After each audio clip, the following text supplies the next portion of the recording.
guru, maupun masyarakat sekitar berkenaan dengan penjas dan juga gender. Kesetaraan penjas.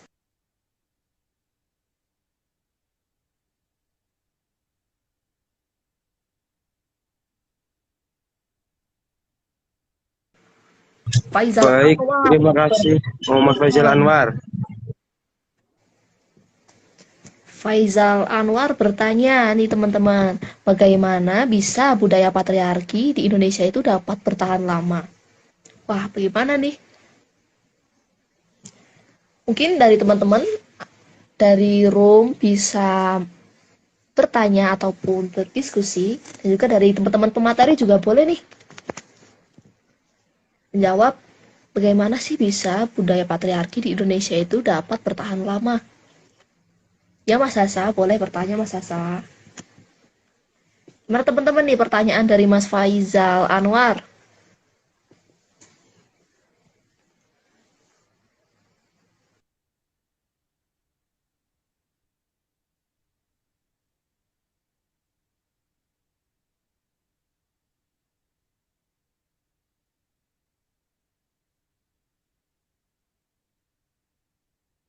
Oke, saya akan membaca pertanyaan dari Mas Hasa. Bagaimana dampak yang dapat terjadi jika pendidikan pada wanita itu rendah? Dan apa dampaknya secara mungkin mungkin akan didiskusikan dulu di kelompok kami.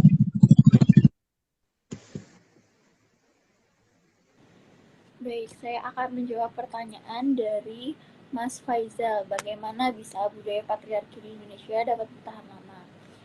Jadi, budaya patriarki di Indonesia dapat bertahan lama karena yang pertama, mereka menjunjung tinggi patriarki yang tidak sedikit yang mengatasnamakan dalam aturan adat dan agama. Lalu, yang kedua, bisa karena tadi yang seperti saya jelaskan di dalam Zoom meeting bahwa di masyarakat Sasak masih menjunjung tinggi keturunan dari laki-laki. Jadi walaupun di budaya masyarakat Sasak itu ekonominya rendah, mereka akan tetap memprioritaskan laki-laki dalam pendidikan, terutama dalam pendidikan jasmaninya tersebut. Jadi ini Indonesia sangat kental dengan budaya patriarki ya, terutama di daerah saya. Contoh relate-nya tuh seperti ini, kakak dan adik. Saya mau curhat ya. Jadi saya punya temen tuh, putra dan putri, yang mereka seumuran, beda 1 tahun lah, kandung, putra dan putri. Padahal dari segi kompetensi yang saya nilai secara umum, yang putri itu, yang wanita, menurut saya cenderung lebih berkompeten daripada yang laki. Namun dari sisi orang tuanya malah tidak mengizinkan ia untuk bersekolah, dikarenakan ya kita bicara lagi tentang gender tadi. Jadi orang tuanya menganggap bahwa anak laki-laki itu lebih bertanggung jawab dalam pendidikan dan juga segala hal. Jadi wanita dalam hal ini direndahkan, dianggap rendah oleh orang tuanya sendiri. Ya ada pertanyaan lagi mungkin dari siapa tadi? Tutup dari Mas Hasa. ya dari masa satu. Bagaimana dampak yang dapat terjadi jika pendidikan pada wanita itu rendah? Juga apa dampaknya secara umum? Yuk, siapa tuh yang mau jawab? Pak teman-teman dari room lain juga boleh jawab kok. Bagaimana ya jika pendidikan pada wanita itu rendah? Dan apa dampaknya secara umum? Padahal kalau dilihat kan pendidikan pertama itu datang dari seorang ibu ya teman-teman. Bahaya nih.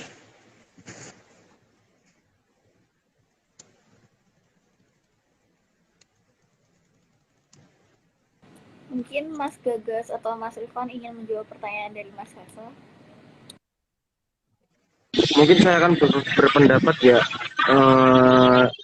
di daerah saya gitu, ketika mungkin ada wanita yang berpendidikan rendah dan dampaknya secara umum itu mungkin dalam bahasa secara kasar itu akan disepelekan ya. Jadi ketika sudah berkeluarga, wanita yang kurang berpendidikan itu akan menjadi ibu rumah tangga dan hanya mengurusi dapur, anak, dan lain-lain gitu. Jadi dampaknya secara umum mungkin akan dipandang juga rendah dari lingkungan sekitar dan juga akan sulit mendapatkan pekerjaan mungkin karena wanita juga di budaya patriarki dianggap di bawah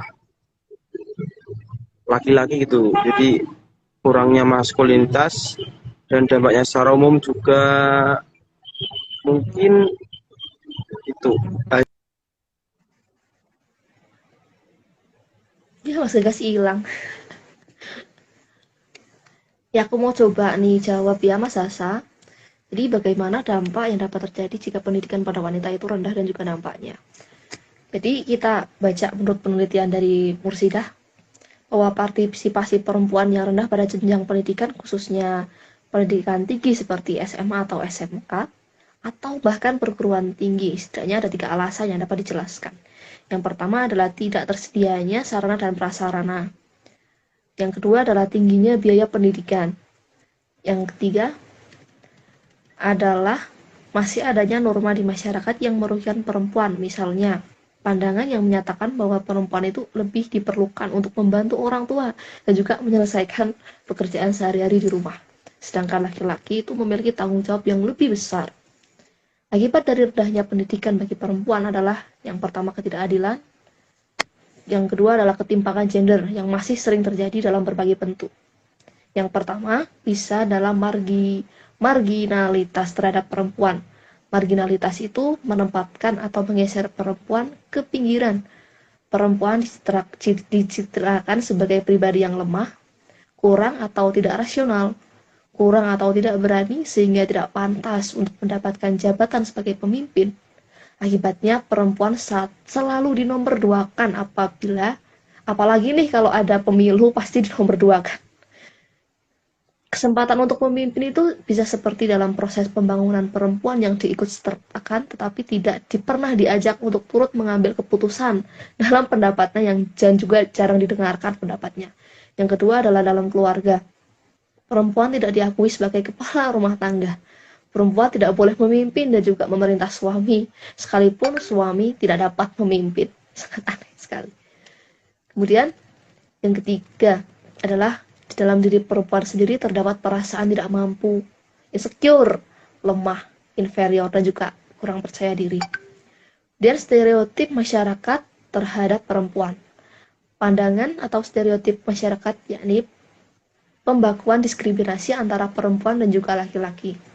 Perempuan dan juga laki-laki sudah mempunyai sifat masing-masing yang sepantasnya sehingga tidak dapat diukur dari kodrat yang telah ada. Sebagai contoh, urusan rumah tangga diserahkan kepada istri dan juga anak perempuan. Pendidikan anak menjadi tanggung jawab ibu. Mengurus suami diserahkan sepenuhnya terhadap istri tanpa adanya upah. Yang kedua adalah kebanyakan perempuan itu memilih pekerjaan yang sudah dibagikan sesuai tanpa memedulikan kemampuan atau potensi sebenarnya yang dimiliki. Jika seorang laki-laki memperkosa seorang perempuan, maka yang bertanggung jawab karena tugas perempuan tinggal di rumah. Kemudian, mungkin itu ya yang dapat saya sampaikan. Mau ada yang bertanya lagi? Atau berpendapat, boleh di room.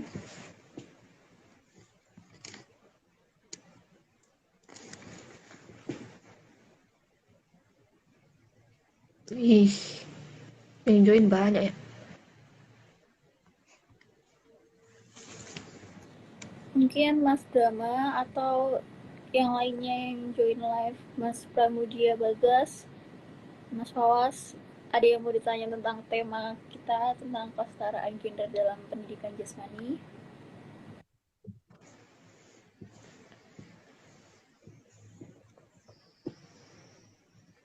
kesetaraan gender dalam penjas.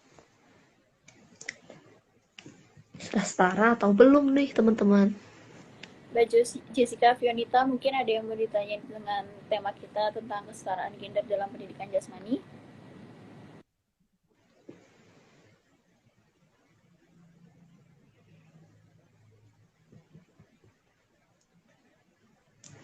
Halo Mas Gender. Iqbal, saya bertanya Mas Iqbal mengenai tema kesetaraan gender dalam pendidikan jasmani. Kesetaraan gender dalam penjas. Berbeda ya antara gender dan juga jenis kelamin. Kadang laki-laki yang seperti perempuan juga didiskriminasi loh dalam penjas. Padahal fungsi penjas dan juga pendidikan itu adalah sebagai suatu pemersatu dan juga seni yang saling menggabungkan antara insan yang lain. Diskriminasi. Itulah peran seorang guru. Seharusnya dapat menyatukan setiap insan yang saling berinteraksi tanpa membedakan suatu kemampuan apapun.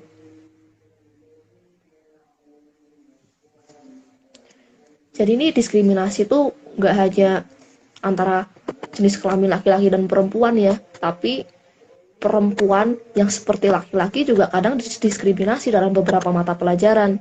Kemudian laki-laki yang bergaya seperti perempuan juga didiskriminasi dalam penjas.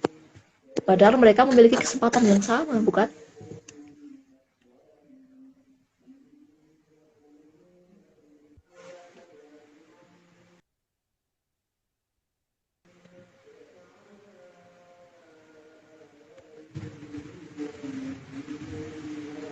Syahru tuh, Mas Syahru tuh. Datang Mas Syahru, mungkin ada Mas Syahru mau nanya tentang tema kita pada hari ini.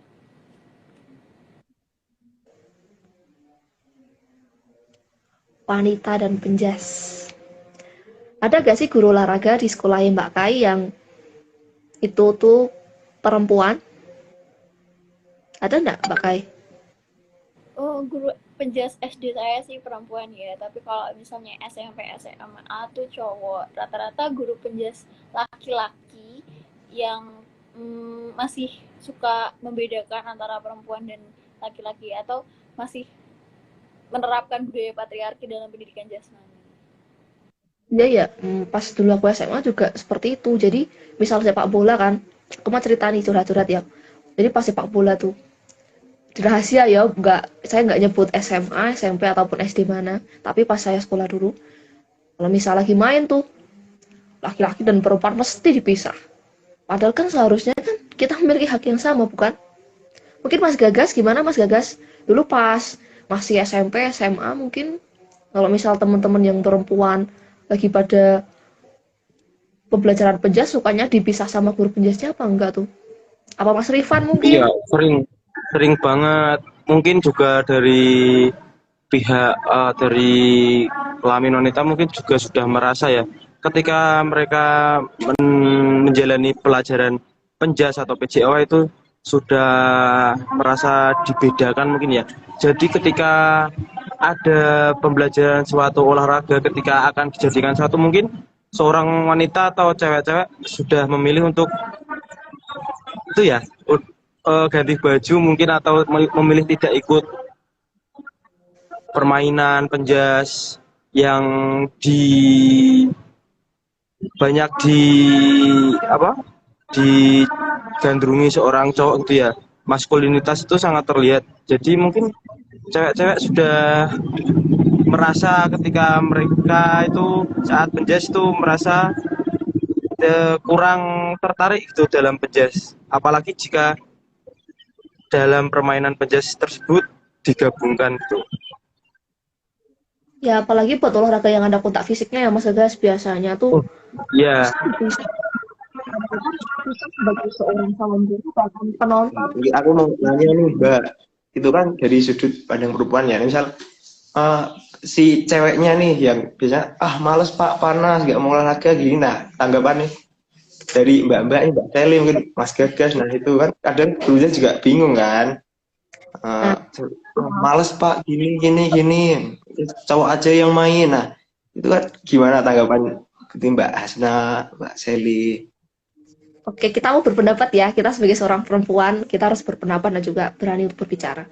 Jadi menurut saya tuh sebenarnya kita pengen latihan bareng, kita pengen main bareng. Cuma ini nih, sebagai seorang guru nih harusnya tuh sebagai seorang guru tuh harusnya menggugah bagaimana sih siswa itu aktif dan juga berinteraksi.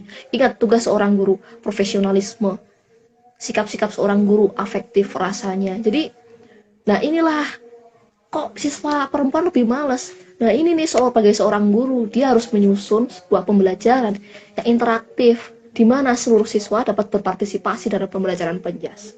Bukan soalan siswanya yang disalahkan, tapi gurulah yang harus lebih berkreasi dan juga kreatif. Mungkin itu, Mbak Sally mau berpendapat sebagai seorang kaum wanita. Saya sudah setuju sama pendapatnya Mbak Hasna ya. Berarti kembali lagi ke tadi solusi tadi ya. Nah, jadi sebagai guru harus kreatif ya. Caranya biar siswa-siswanya bisa interaktif, entah itu laki-laki dan perempuan, berarti dengan mengubah metode atau model pembelajarannya ya. Seperti itu ya Mbak Asna ya. Nah, mungkin nih penonton ada yang mau nanya lagi siapa tentang kesetaraan gender dalam penjas, Ataupun bisa sharing-sharing bareng. Mas Riko mungkin mau Oh, Mas Riko. mungkin pas dulu pembelajaran penjas ada temen cowoknya tuh yang bergaya seperti kecewean terus didiskriminasi, ada nggak dulu teman-teman? Biasanya ada nggak Mbak dulu Mbak? Ada pasti. Pertanyaan lagi tuh Mbak Asna. Gimana dulu? Madrasah. Oh, ada yang tanya tuh. Oh, ada yang tanya tuh. Apa nih pengembangan dari jawaban tadi menurut kalian? Bagaimana cara menghilangkan stereotip tentang diskriminasi? Apa? Nah ini nih, pengembangan dari jawaban tadi menurut kalian bagaimana cara menghilangkan stereotip tentang diskriminasi gender perempuan di masyarakat khususnya dalam dunia olahraga? Wah, gimana tuh? Pengembangan dari jawaban tadi. Bagaimana cara menghilangkan stereotip tentang diskriminasi gender perempuan di masyarakat khususnya dalam dunia olahraga?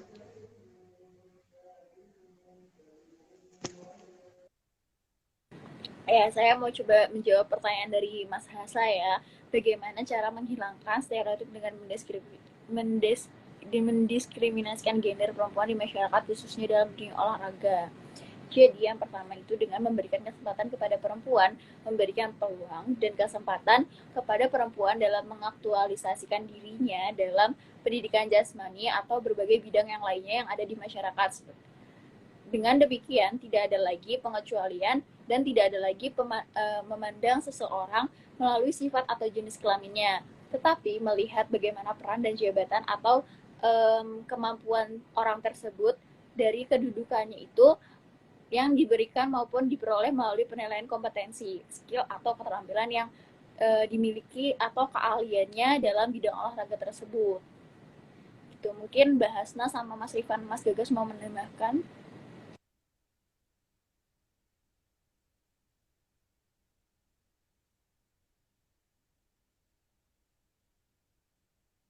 Mas Rifan mungkin, Mas Rifan mau nambahin, Mas Rifan. Stereotip.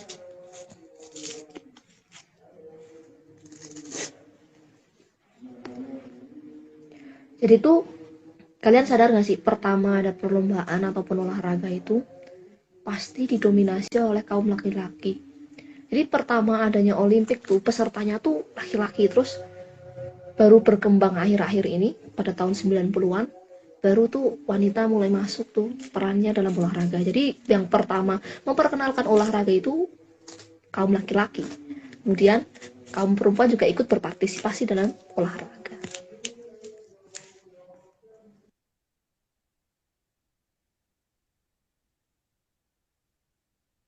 Oh ya, itu juga ada kasus juga yang gimana? Yang cewek tuh juara bola di mana, sedangkan yang cowok tuh hanya juara berapa gitu. Nah, sedangkan yang lebih diapresiasi malah yang cowok, padahal prestasinya tuh lebih tinggi yang ceweknya. Nah, itu kira-kira tanggapannya gimana sih tentang itu ya? Dan sekarang kan kayak diskriminasi banget kan antara masa yang cewek aja juara satu misalnya gitu, terus yang cewek juara tiga, masa yang lebih diapresiasi kan yang cowok. Nah, kebanyakan kan kasus-kasusnya kan seperti itu. Iya, Mungkin kalau dari pandangan saya, Mas Ivan, kenapa cowok lebih diapresiasi padahal tingkat kemenangan atau juaranya prestasinya lebih di atas yang cewek? Mungkin dalam kejuaraan tersebut lebih ramai atau lebih dilihat kejuaraannya atau pertandingannya saat cowok yang bermain gitu. Jadi mungkin cewek juara satu lebih tinggi daripada cowok, mungkin kurangnya minat para masyarakat atau lingkungan sekitar untuk kurang seru mungkin gitu ketika cewek yang bermain. Jadi lebih banyak atau yang mengerti olahraga juga kan dari lingkungan atau masyarakat juga yang mengapresiasi kemungkinan lebih banyak dari yang cowok. Menurut saya seperti itu. ya ada pertanyaan Ada, lagi. ada yang tanya nih, Brahma Saputra mana sih? Kok hilang pertanyaannya? Nih, keberadaan perempuan di desa sepertinya agak sulit untuk berkarya. Ditambah lagi dengan adanya hambatan dari tradisi yang berlaku.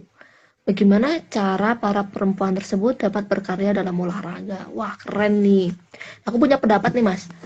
Yang pertama adalah dengan kita sebagai seorang guru melalui pendidikan jasmani.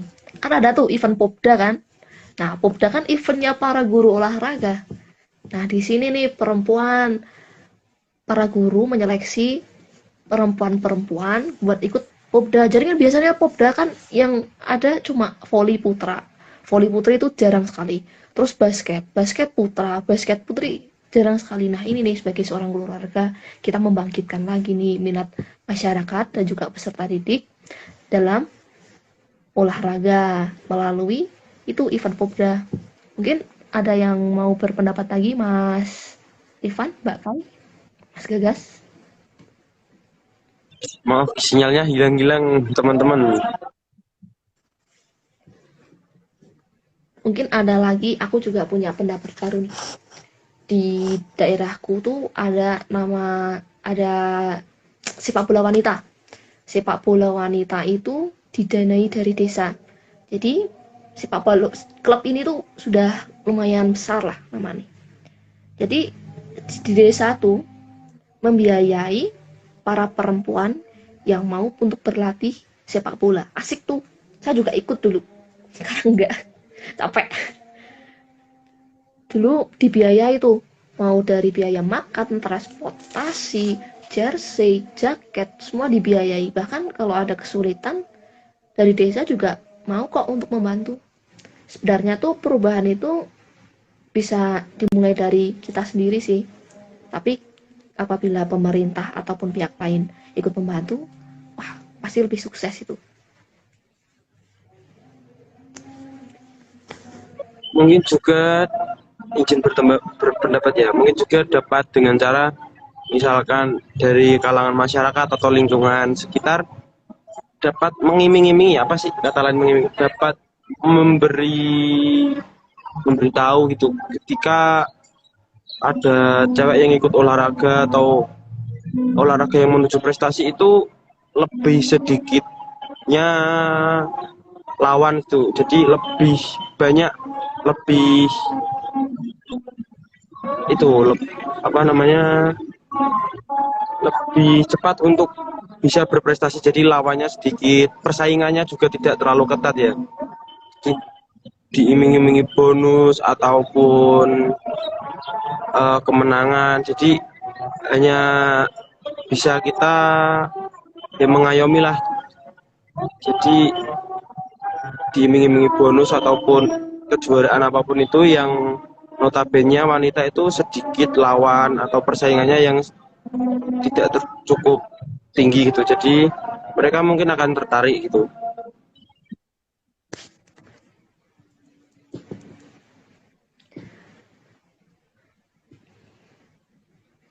Ada lagi yang mau bertanya atau ikut berdiskusi juga boleh loh, asik loh. Berdiskusi, pertanyaannya udah terjawab ya Mas Brahma. Itu pendapat dari kami ya, sekedar pendapat ya.